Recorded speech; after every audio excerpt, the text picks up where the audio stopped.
በኦሮሚያ ክልል በሞጆ ከተማ የግራንዲር ሴራሚክ በዛሬው ዕለት በይፋ ተመርቋል። ይህ ሴራሚክ በ30 ሄክታር መሬት ላይ ያረፈ ነው። 10 ሄክታሩ ደግሞ ለኮንስትራክሽን ግንባታዎች የሚውል እጅግ ግዙፍ የሆነ ፋብሪካ ነው። ኢትዮጵያ በሴራሚኩ እስካሁን ድረስ እንግዲህ ከውጪ የምታስገባበት ሂደት ነው የነበረው። አሁን ላይ እጅግ አብዛኛውን ፍላጎቷን ሊያሟላላት የሚችል የሴራሚክ ፋብሪካ ነው። በቻይናዊን ባለሀብትነት እስከ 70 ሚሊዮን የአሜሪካ ዶላር ኢንቨስትመንት በማድረግ በዚህ በሞጆ ከተማ እንደዚህ በደመቀ መልኩ በዛሬው ዕለት የተመረቀው ይህ ፋብሪካ ለየት የሚያደርገው ነገር በተለይ በሮቦቲክስ የሚያመርትም ጭምር ነው። የዘመኑን አርቲፊሻል ኢንተለጀንስ ጭምር በመጠቀም አሁን ላይ በሀገራችን ኢትዮጵያ ሃይቴክ የሆኑ ኢንዱስትሪዎች ወይም ከፍተኛ ቴክኖሎጂን የሚጠቀሙ ኢንዱስትሪዎች እየተበራከቱ መጥተዋል። ሴራሚክስ በሮቦቲክስ ሲመረት ምን ገጽታ አለው? አብረን እንግባና እስኪ ውስጥ ያለውን ነገር እንመልከት።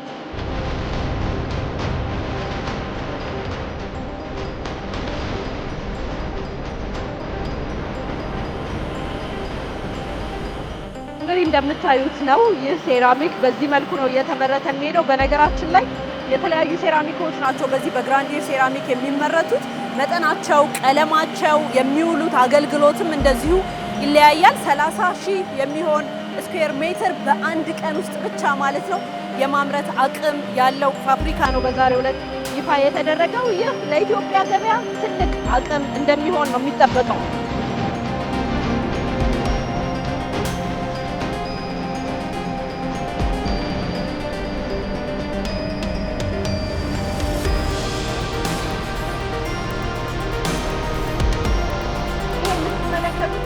ከፍተኛ የሙቀት መጠንን የሚለቅና ሴራሚኩ በታች የሚያልፍበት መንገድ ነው ማለት ነው። ትልቅ ነው በጣም ፋብሪካው የተገጠመለት መሳሪያም እንደዚሁ እጅግ ግዙፍ ነው እንደምትመለከቱት። ይህ ማለት ፕሪንት የተደረገ ሴራሚኩ የሚያልፍበት ነው።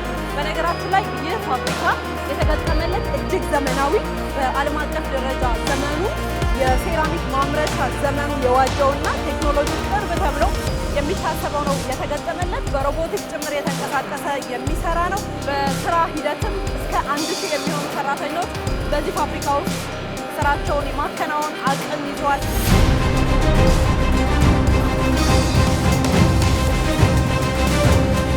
ግራንዲር ሴራሚክ የሴራሚክ ለማምረት የሚጠቀመው 95 በመቶ የሚሆነው ከኢትዮጵያ ውስጥ የሚገኙ ጥሬ ዕቃዎችን ነው የሚጠቀመው። ኢትዮጵያ ለዚህ የሚሆን ግብአት እጅግ ሀብታም ናት። ነገር ግን እስካሁን እንደነዚህ የሚመስሉ ፋብሪካዎች በማጣቷ ምክንያት ከዘርፉ ሳትጠቀም ቆይታለች።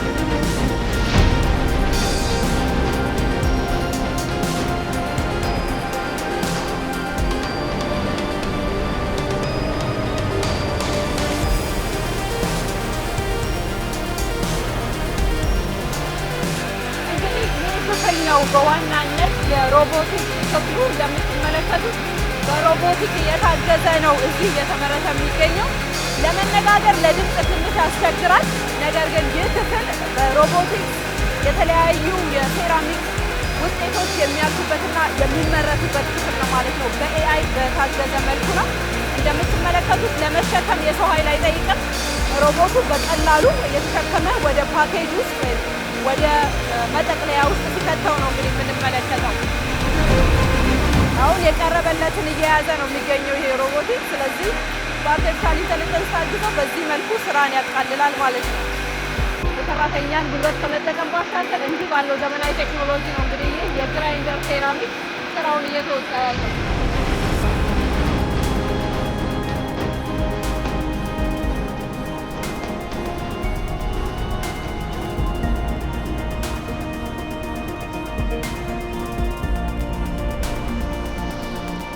አሁን ያየናቸው ሴራሚክ በሙሉ ምርቶች በዚህ መልኩ ፓኬጅ እየተደረጉ ለገበያ ይቀርባሉ። በነገራችን ላይ የሀገር ውስጥ ፍላጎቱን ካሟላ በኋላ ግራንዲር ሴራሚክ ወደ ሌሎች ሀገራት በኢትዮጵያ የሚመረተውን ሴራሚክ ኤክስፖርት የማድረግ እቅድ ነው እየሰራ የሚገኘው። ለሪል ስቴት፣ ለማዕድን፣ ለትራንስፖርት ዘርፉን በተለያየ መልኩ ትልቅ የሆነ አቅም የሚፈጥር ነው። ቤትም ግንባታ ላይ በኢትዮጵያ ያለው ሁኔታ ለማሻሻል እንደዚህ ሃይቴክ የሆነ ኢንዱስትሪዎች እንዲስፋፉ ጭምር የራሱ የሆነ ሚናውን ነው የሚወጣው። ይህ ኩባንያ እዚህ ፊት ለፊቴ ራሳ የሆኑ በመጠናቸው በቀለማቸው የተለያዩ ሴራሚኮችን ነው እያመረተ የሚገኘው። በዚህ መልኩ ዲስፕሌይ ተደርጓል ወይም ደግሞ በዚህ መልኩ ለእይታ ቀርበዋል። እነዚህ የሴራሚክ ውጤቶች በጥቅሉ 90% ግብዓቶችን እየተጠቀመ የሚገኘው ግራንዴር ሴራሚክ በሀገር ውስጥ እንቅስቃሴውን በዚህ አልገታም። በቅርቡ 80 ሚሊዮን ኢንቨስትመንት ደግሞ የአሜሪካ ዶላር ኢንቨስት በማድረግ የመስታወት ፋብሪካ ግንባታውን ጀምሯል።